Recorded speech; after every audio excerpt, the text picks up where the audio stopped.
Air enters through the air filter, is regulated by the throttle body,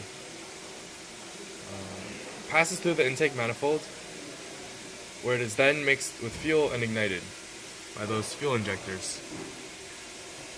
Okay, after ignition, the air travels through the exhaust manifold and out through the exhaust.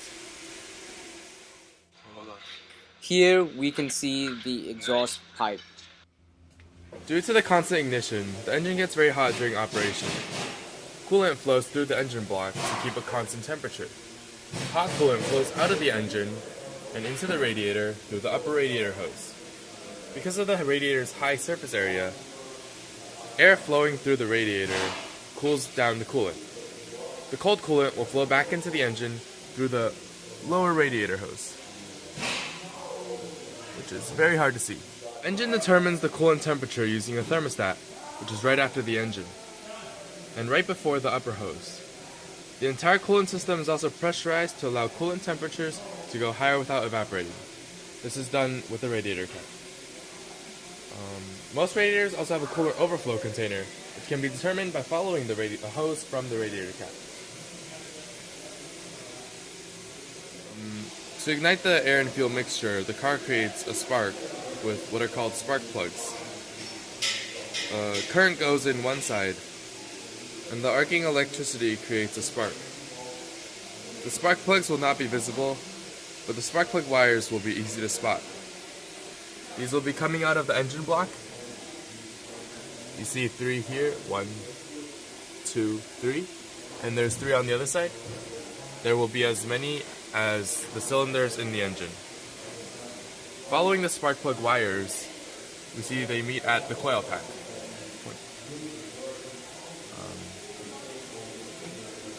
The coil pack creates the necessary voltage to create sparks. Following your spark plug wires, which are these 4, upwards, they'll meet at the distributor, which is inside this distributor cap thing, which all the spark plug wires come out of. And there's one wire which leads to your ignition coil, which creates the necessary voltage to create sparks. All electrical systems in a car are powered by a battery. The battery is easily identifiable by its warning stickers and commonly a handle. On the battery are markings that indicate positive and negative cables, and the positive cable is commonly red.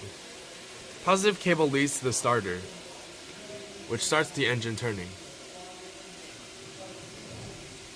After the engine is running, an alternator, which is attached to the belts, which also identifiable by coils and fins, recharges the battery. The car are actuated by the master cylinder, which protrudes from a drum-shaped power brake booster from the driver's side firewall. The power brake booster gets its power from a vacuum provided by the intake manifold. Vacuum hoses can be found linking the two.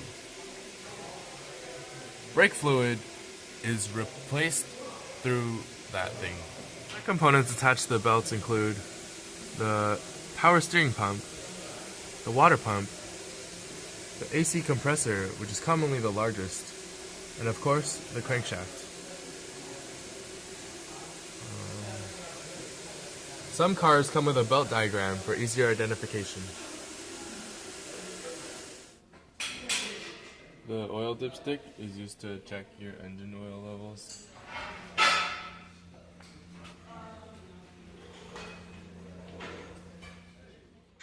And the oil drain plug can be identified underneath the car.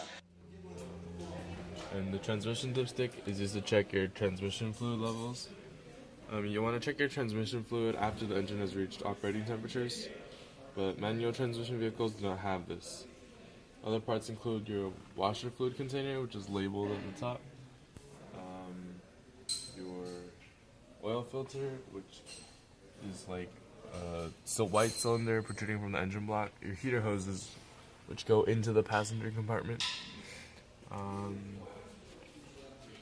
your EFE canister is in there, and that's about it.